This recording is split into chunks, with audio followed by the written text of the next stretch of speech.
World top rankings ఉన్న యూనివర్సిటీస్లో ఎలాంటి IELTS రాయకుండా ఫ్రీ ఎడ్యుకేషన్ అండ్ స్కాలర్షిప్ అందుకోవాలంటే కాంటాక్ట్ విదేశ్ కన్సల్ట్స్.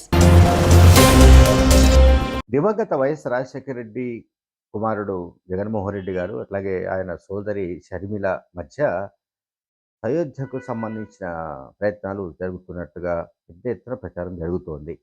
ఆ ప్రచారంలో నిజమెంత ఉంది అనే సంగతి పక్కన పెడితే, అయోధ్య జరిగినా జగన్మోహన్ రెడ్డి గారికి రాజకీయంగా లాభమే. ఒకవేళ అయోధ్య జరగకపోయినా కూడా రాజకీయంగా లాభమే. ఇది నేను చాలా క్లియర్ కట్‌గా చెప్పగలను. అయోధ్య కుదరడానికి సంబంధించి అవకాశమైతే ఏర్పడింది. అది షర్మిల గారి కుమారుడి పెళ్ళికి సంబంధించిన ఘట్టం. జనవరి 18న నిశ్చితార్థం ఉంది. అట్లాగే ఫిబ్రవరి 17న వివాహం జరగబోతుంది. షర్మిల తన కొడుకు వైఎస్ రాజారెడ్డికి, అట్లాగే అట్లూరి ప్రియతో వివాహం జరగబోతుంది. సో, నిశ్చితార్థం జనవరి 18న ఉంది కనుక, ఆ తర్వాత పెళ్లి ముహూర్తాలు కూడా పెట్టుకున్నారు ఫిబ్రవరి 17న. ఈలోగా ఏంటంటే ఆమె ఆ విషయాన్ని సోమవారం నాడు ట్విట్టర్ వేదికగా ప్రకటించారు. తన కొడుకు పెళ్లి, అట్లాగే ఇతర వివరాలు.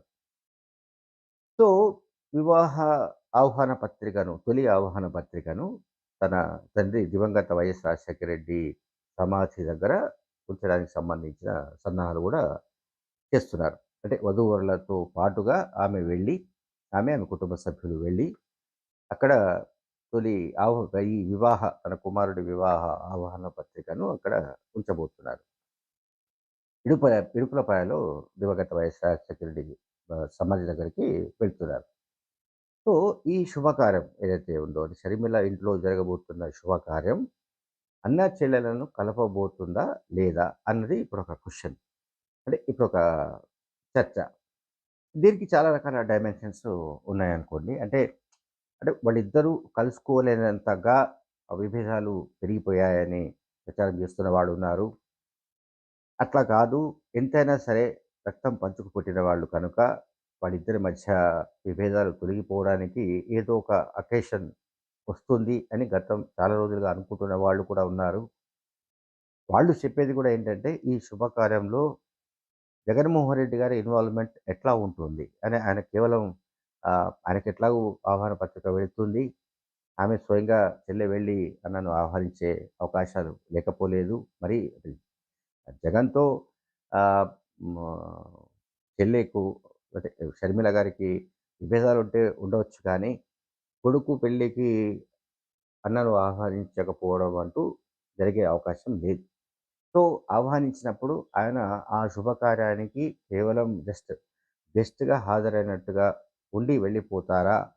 లేక అంతకు మించిన ఇన్వాల్వ్‌మెంట్ ఏమైనా ఉంటుందా? అన్న దానిపైన కూడా ఇప్పుడు రకరకాల ఊహాగానాలు, చర్చలు జరుగుతున్నాయి. సో, ఇదంతా పక్కన పెడితే షర్మిల గారు ఆంధ్రప్రదేశ్ కాంగ్రెస్ రాజకీయాల్లోకి రావడానికి సంబంధించిన ముహూర్తం దాదాపు ఖరారైనట్టుగానే కనిపిస్తోంది. అంటే పత్రికల్లో వస్తున్న వార్తా కథనాలు గానీ, అట్లాగే షర్మిలను ఆంధ్రప్రదేశ్ కాంగ్రెస్ పాలిటిక్స్‌లోకి పార్టీలోకి చేరే విషయంలో తమకెలాంటి ఆహ్, ఏమీ లేదని, తమకెలాంటి అభిప్రాయాలు లేవని, పార్టీ హైకమాండ్ ఏ నిర్ణయం తీసుకున్నా కట్టుబడి ఉంటామని ఏపీసీసీ అధ్యక్షుడు గిడుగు రుద్రరాజు ఆల్రెడీ ప్రకటించారు. కనుక కాంగ్రెస్ పార్టీలో ఆమె చేరడానికి గానీ, అట్లాగే ఆమెకిచ్చే బాధ్యతలు నిర్వర్తించే వ్యవహారాలకు గానీ ఎటువంటి అనుమానాలు మనకెవరికీ అక్కర్లేదు. అయితే షర్మిల గారు ఆంధ్రప్రదేశ్ కాంగ్రెస్‌లో ఏ బాధ్యతలు తీసుకొని పనిచేసినా కూడా జరిగేదేమిటన్నది మనం ఆలోచించాలి.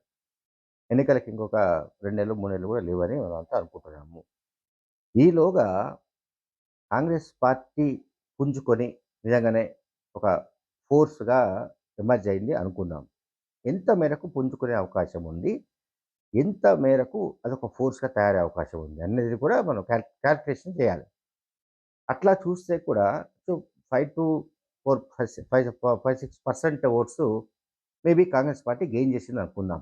అంటే షర్మిల గారి ప్రచారం కావచ్చు, లేకుంటే ఇతరత్రా ఇదంతా కూడా ఊహాగానాలే. దీనికి ఎక్కడ బేస్ లేదు. ఆమెకు ఏపీసీసీ అధ్యక్ష బాధ్యతలు ఇచ్చే అవకాశం ఉన్నట్టుగా ఒక ప్రచారం జరుగుతోంది. తాను తీసుకోవడానికి సిద్ధంగా లేనని షర్మిల గారు పార్టీ హైకమాండ్‌కు చెప్పినట్టుగా ఇంకొక ప్రచారం ఉంది. ఆమెకు కర్ణాటక రాష్ట్రం నుంచి రాజ్యసభకు పంపించే అవకాశం ఉన్నట్టుగా చాలా రోజులుగా మాట్లాడుకుంటున్న సంగతి మనందరికీ తెలుసు. సో, ఇప్పుడు ఒకటి మనం అనుకున్నది పాయింట్ ఏంటి? ఒకటి నంబర్ 1, ఒకవేళ షర్మిల గారితో ఈ శుభకార్యం నేపథ్యంలో, ఈ శుభకార్యం సందర్భంగా అన్నతో సయోధ్య కుదిరితే, అన్నా చెల్లెల మధ్య సయోధ్య కుదిరితే అది ఎంతవరకు కుదురుతుంది? ఏమిటనేది అదొక చర్చ. లేదు, కుదరలేదు. ఆమె నిజంగానే ఒక అన్న పైన పోరాడడానికే ఆమె నిర్ణయించుకున్నారని అనుకుందాం. గెస్ అనుకుందాం. అలాంటి కొన్ని పత్రికలు ఉన్నాయి, కొన్ని మీడియా సంస్థలున్నాయి. వాళ్ళు షర్మిల గారిని ప్రమోట్ చేయడమే వాళ్ళ లక్ష్యంగా కూడా మనకు కనిపిస్తోంది. అంటే షర్మిల గారు ఆంధ్రప్రదేశ్ రాజకీయాల్లో రాబోతున్నారు. ఇక మొత్తం రాజకీయాల్లో పెను మార్పులు సంభవించబోతున్నాయి అనే ధోరణిలో కూడా వాళ్ళు రాసి పారేస్తున్నారు. సరే, ఆమె ప్రభావం ఎంతుంటుంది అన్నది కాంగ్రెస్ పార్టీలో ఆమె చేరిన తర్వాత, ఆమె తీసుకునే బాధ్యతలను బట్టి, ఆ బాధ్యతలను ఆమె ఏ మేరకు నెరవేర్చే అవకాశం ఉంది. అట్లాగే అక్కడున్న సపోర్టింగ్ సెక్షన్ ఎట్లా ఉంది, సపోర్టింగ్ లీడర్స్ ఎవరెవరు ఉంటారు, ఏమిటనేది చూడాలి. సో, దాన్ని బట్టి మనకొక అంచనా వస్తుంది.